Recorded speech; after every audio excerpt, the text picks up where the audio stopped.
ಇನ್ನು ಸಚಿವ ಸ್ಥಾನ ಪಕ್ಕ ಆಗ್ತಾ ಇದ್ದಂತೆ ಸ್ಪೀಕರ್ ಯುಟಿ ಖಾದರ್ಗೆ ಡಿಕೆ ಶಿವಕುಮಾರ್ ಕರೆ ಮಾಡಿದ್ರು. ಹಾಗಾಗಿ ವಿಧಾನಸಭಾ ಸ್ಪೀಕರ್ ಸ್ಥಾನಕ್ಕೆ ಯುಟಿ ಖಾದರ್ ರಾಜೀನಾಮೆ.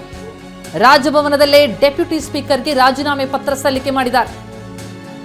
ಯುಟಿ ಖಾದರ್ ಸಚಿವ ಸ್ಥಾನ ಪಕ್ಕಾ ಮಾಡಿಕೊಂಡಿದ್ದಾರೆ. ಡಿಕೆ ಶಿವಕುಮಾರ್ರಿಂದ ಪ್ರಮಾಣ ವಚನ ಕಾರ್ಯಕ್ರಮಕ್ಕೆ ಬರುವಂತೆ, ಪ್ರಮಾಣ ವಚನ ಸ್ವೀಕರಿಸುವಂತೆ ಸಂಪುಟಕ್ಕೆ ಸೇರ್ಪಡೆಯಾಗ್ತಾ ಇದ್ದೀರಿ ಎನ್ನುವಂತಹ ಆಹ್ವಾನ ಹೋಗಿದೆ. ಹಾಗಾಗಿ ತಮ್ಮ ಸ್ಪೀಕರ್ ಸ್ಥಾನಕ್ಕೆ ರಾಜೀನಾಮೆಯನ್ನ ಸಲ್ಲಿಸಿದ್ರು ಯುಟಿ ಖಾದರ್. ಈ ಹಿಂದೆ ಸಿದ್ದರಾಮಯ್ಯ ಮುಖ್ಯಮಂತ್ರಿಯಾಗಿದ್ದಂತಹ ಸಂದರ್ಭದಲ್ಲಿ ಸ್ಪೀಕರ್ ಸ್ಥಾನ ಅಲಂಕರಿಸಿದಂತಹ ಯುಟಿ ಖಾದರ್ ಈಗ ಮತ್ತೆ ಸಚಿವಗಿರಿಯನ್ನು ಅನುಭವಿಸಲಿದ್ದಾರೆ. ಡಿಕೆ ಸಂಪುಟಕ್ಕೆ ಸೇರ್ಪಡೆಯಾಗ್ತಾ ಇದ್ದಾರೆ. ಹಾಗಾಗಿ ರಾಜಭವನದಲ್ಲಿ ಡೆಪ್ಯೂಟಿ ಸ್ಪೀಕರ್ಗೆ ತಮ್ಮ ರಾಜೀನಾಮೆ ಪತ್ರವನ್ನು ಸಲ್ಲಿಸಿದ್ದಾರೆ. ಅವರಿಗೆಲ್ಲರೂ ಕೂಡ ಕಂಗ್ರಾಚುಲೇಟ್ ಮಾಡ್ತಾ ಇರೋದನ್ನ ನೋಡ್ತಾ ಇದ್ದೀವಿ. ಸಚಿವಗಿರಿ ಫಿಕ್ಸ್ ಆಗಿದೆ ಯುಟಿ ಖಾದರ್ಗೆ. ಈ ಹಿಂದೆ ಸಿದ್ದರಾಮಯ್ಯ ಸರ್ಕಾರದಲ್ಲಿ ಆರೋಗ್ಯ ಸಚಿವರಾಗಿ, ನಂತರ ಆಹಾರ ಸಚಿವರಾಗಿ ಕಾರ್ಯವನ್ನ ನಿರ್ವಹಿಸಿದಂಥವರು. ನಂತರ ಈ ಬಾರಿಯ ಸಿದ್ದು ಸಂಪುಟದಲ್ಲಿ ಅವರಿಗೆ ಮಿನಿಸ್ಟ್ರಿ ಸಿಕ್ಕಿರಲಿಲ್ಲ, ಆದರೆ ಸ್ಪೀಕರ್ ಸ್ಥಾನ ಅಲಂಕರಿಸಿದ್ರು. ಈಗ ಮತ್ತೆ ಸಚಿವಗಿರಿಯ ಮೇಲೆ ಕಣ್ಣಿಟ್ಟಿದ್ರು. ಅವರ ಆಶಯದಂತೆ ಡಿಕೆ ಸಂಪುಟಕ್ಕೆ ಈಗ ಸೇರ್ಪಡೆಯಾಗ್ತಾ ಇದ್ದಾರೆ. ಸಂಜೆ ಡಿಕೆ ಶಿವಕುಮಾರ್ ಜೊತೆ ಯುಟಿ ಖಾದರ್ ಕೂಡ ಸಚಿವರಾಗಿ ಪ್ರಮಾಣ ವಚನವನ್ನ ಸ್ವೀಕರಿಸಲಿದ್ದಾರೆ. ಹೀಗಾಗಿ ತಮ್ಮ ಸ್ಪೀಕರ್ ಸ್ಥಾನಕ್ಕೆ ರಾಜೀನಾಮೆಯನ್ನು ಸಲ್ಲಿಸಿದ್ದಾರೆ. ಡೆಪ್ಯೂಟಿ ಸ್ಪೀಕರ್ಗೆ ಪತ್ರ ರವಾನಿಸಿದ್ದಾರೆ.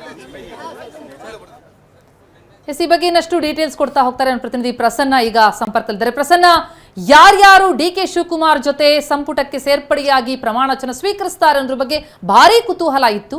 ಈಗ ಅದರ ಲಿಸ್ಟ್ ಸಿಗ್ತಾ ಇದೆ. ಜೊತೆಗೆ ಖಾತೆ ಯಾರಿಗೆ ಯಾವುದು ಅನ್ನೋದ್ರ ಬಗ್ಗೆ ಏನೇನು ಮಾಹಿತಿಗಳು ಲಭ್ಯ ಆಗ್ತಾ ಇದೆ?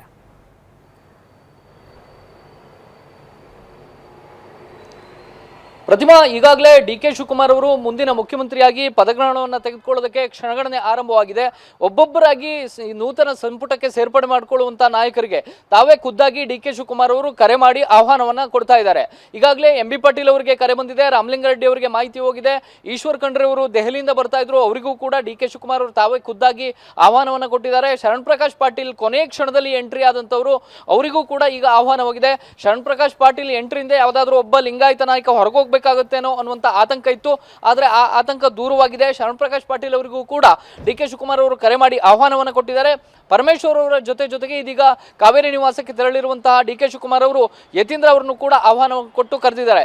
ಇದೀಗ ಒಬ್ಬೊಬ್ಬರಾಗಿ ಪಟ್ಟಿಯಲ್ಲಿ ಇರುವಂತಹ ನಾಯಕರಿಗೆ ಕರೆ ಮಾಡಿ ಡಿಕೆ ಶಿವಕುಮಾರ್ ಅವರು ತನ್ನ ಸಂಪುಟಕ್ಕೆ ಸೇರ್ಪಡೆ ಮಾಡಿಕೊಳ್ಳುವಂತ ನಿಟ್ಟಿನಲ್ಲಿ ಆಹ್ವಾನವನ್ನ ಕೊಡ್ತಾ ಇದ್ದಾರೆ. ಒಂದು ವಿಚಾರ, ಇನ್ನೊಂದು ಪ್ರಮುಖವಾಗಿ ಖಾತೆಯ ಬದಲಾವಣೆಗೆ ಸಂಬಂಧಪಟ್ಟ ಹಾಗೆ ಮಹತ್ವದ ಚರ್ಚೆಗಳು ಈಗಾಗಲೇ ಪ್ರಾರಂಭ ಆಗಿದ್ದಾವೆ. ಬಹುತೇಕ ಇವತ್ತು ಸಂಜೆಯ ವೇಳೆಗೆ ಮೊಟ್ಟ ಮೊದಲ ಸಚಿವ ಸಂಪುಟ ಸಭೆ ಡಿಕೆ ಶಿವಕುಮಾರ್ ಅವರ ನೇತೃತ್ವದಲ್ಲಿ ನಡೆಯುತ್ತೆ. ಆ ಸಭೆಯಲ್ಲಿಯೇ ಖಾತೆಗಳ ಹಂಚಿಕೆಗೆ ಸಂಬಂಧಪಟ್ಟ ಹಾಗೆಯೂ ಕೂಡ ಒಂದು ಕೂಲಂಕುಷವಾದಂತ ಚರ್ಚೆ ಆಗುವಂತಹ ಸಾಧ್ಯತೆಗಳಿದ್ದಾವೆ. ಈಗ ಇರುವಂತಹ ಮಾಹಿತಿಯ ಪ್ರಕಾರ ಗೃಹ ಖಾತೆ ಡಾಕ್ಟರ್ ಜಿ ಪರಮೇಶ್ವರ್ ಅವರ ಕೈಯಲ್ಲಿತ್ತು. ಈಗ ಉಪಮುಖ್ಯಮಂತ್ರಿಯಾಗಿ ಅವರು ಬೇರೆಯ ಖಾತೆಯ ನಿರೀಕ್ಷೆಯಲ್ಲಿದ್ದಾರೆ. ಬಹುತೇಕ ಕಂದಾಯ ಖಾತೆ ಅವರ ಹೆಗಲಿಗೆ ಹೋಗುವಂತಹ ಸಾಧ್ಯತೆಗಳು ಹೆಚ್ಚಾಗಿ ಕಂಡು ಬರ್ತಾ ಇದ್ದಾವೆ. ಮತ್ತು ಈ ಬಗ್ಗೆಯೂ ಕೂಡ ಒಂದು ಅಭಿಪ್ರಾಯವನ್ನ, ಕಂದಾಯ ಖಾತೆಯನ್ನ ತನಗೆ ಕೊಡಿ ಎನ್ನುವಂತಹ ಒಂದು ಬೇಡಿಕೆಯನ್ನ ಇದೀಗ ಪರಮೇಶ್ವರ್ ಅವರು ಡಿಕೆ ಶಿವಕುಮಾರ್ ಅವರ ಮುಂದೆ ಮತ್ತು ಹೈಕಮಾಂಡ್ ಮುಂದೆ ಇಟ್ಟಿದ್ದಾರೆ. ಇನ್ನೊಂದು, ಗೃಹ ಖಾತೆ ಯಾರಿಗೆ ಎನ್ನುವಂತಹ ಪ್ರಶ್ನೆ ಬಂದಾಗ ಅದನ್ನ ಸಹಜವಾಗಿಯೇ ಪ್ರಿಯಾಂಕ್ ಖರ್ಗೆ ಅವರಿಗೆ ಹೊರಿಸಬೇಕು ಅನ್ನುವಂಥದ್ದು ಈಗ ಕೇಳಿ ಬರ್ತಾ ಇರುವಂತಹ ಚರ್ಚೆ. ಹಿಂದಿನ RDPR ನಲ್ಲಿ ಬಹಳ ಸಾಧನೆಗಳನ್ನ ಅಥವಾ ಗಣನೀಯ ಪ್ರಮಾಣದ ಪರ್ಫಾರ್ಮೆನ್ಸ್ ಅನ್ನ ತೋರಿಸಿದ್ರು ಕೂಡ ಗೃಹ ಖಾತೆಯನ್ನ ಇದೀಗ ಪರಮೇಶ್ವರ್ ಅವರು ಬಿಟ್ಟಿದ್ದೆ ಆದ್ರೆ ಅದು ಪ್ರಿಯಾಂಕ್ ಖರ್ಗೆ ಅವರ ಹೆಗಲಿಗೆ ಹೋಗುವಂತಹ ಸಾಧ್ಯತೆಗಳಿದ್ದಾವೆ. ಬೆಂಗಳೂರು ನಗರಾಭಿವೃದ್ಧಿ ಕೂಡ ಇದೀಗ ಡಿಕೆ ಶಿವಕುಮಾರ್ ಅವರ ಕೈಯಲ್ಲಿತ್ತು. ಈಗ GBA ಚುನಾವಣೆ ಇರುವಂತಹ ಹಿನ್ನೆಲೆಯಲ್ಲಿ ಇಬ್ಬರು ನಾಯಕರ ನಡುವೆ ಒಬ್ಬರಿಗೆ ಜವಾಬ್ದಾರಿಯನ್ನು ಕೊಡಬಹುದು. ಅದು ರಾಮಲಿಂಗಾರೆಡ್ಡಿ ಅಥವಾ ಕೃಷ್ಣ ಬೈರೇಗೌಡ, ಇಬ್ಬರಲ್ಲಿ ಒಬ್ಬರಿಗೆ ಬೆಂಗಳೂರು ನಗರಾಭಿವೃದ್ಧಿ ಖಾತೆಯನ್ನು ಕೊಡೋದಕ್ಕೆ ಚರ್ಚೆಗಳು ನಡೀತಾ ಇದ್ದಾವೆ. GBA ಚುನಾವಣೆಯ ದೃಷ್ಟಿಯಿಂದ ತನಗೆ ಬೆಂಗಳೂರು ನಗರಾಭಿವೃದ್ಧಿ ಕೊಟ್ಟರೆ ಸೂಕ್ತ ಅನ್ನುವಂತ ಅಭಿಪ್ರಾಯವನ್ನ ಇದೀಗ ರಾಮಲಿಂಗಾರೆಡ್ಡಿ ಅವರು ಹೊಂದಿದ್ದಾರೆ. ಕಳೆದ 2 ವರ್ಷಗಳ ಹಿಂದೆ ಡಿಕೆ ಶಿವಕುಮಾರ್ ಅವರು ಈ ಖಾತೆಯನ್ನು ರಾಮಲಿಂಗಾರೆಡ್ಡಿ ಅವರಿಗೆ ಕೊಡ್ತೀನಿ ಅನ್ನುವಂತ ಭರವಸೆಯನ್ನ ಅವತ್ತೇ ಕೊಟ್ಟಿದ್ರು ಅನ್ನುವಂಥದ್ದು ಕೇಳಿ ಬರ್ತಾ ಇರುವಂತಹ ಚರ್ಚೆ. ಹೀಗಾಗಿ ಇವತ್ತು ಸಂಜೆ ಎಷ್ಟು ಜನ ಪ್ರಮಾಣ ವಚನ ತೆಗೆದುಕೊಳ್ತಾರೆ ಅನ್ನೋದರ ಆಧಾರದ ಮೇಲೆ ಈ ಎಲ್ಲ ಖಾತೆಗಳ ಹಂಚಿಕೆಗಳು ಕೂಡ ನಿಂತಿದ್ದಾವೆ.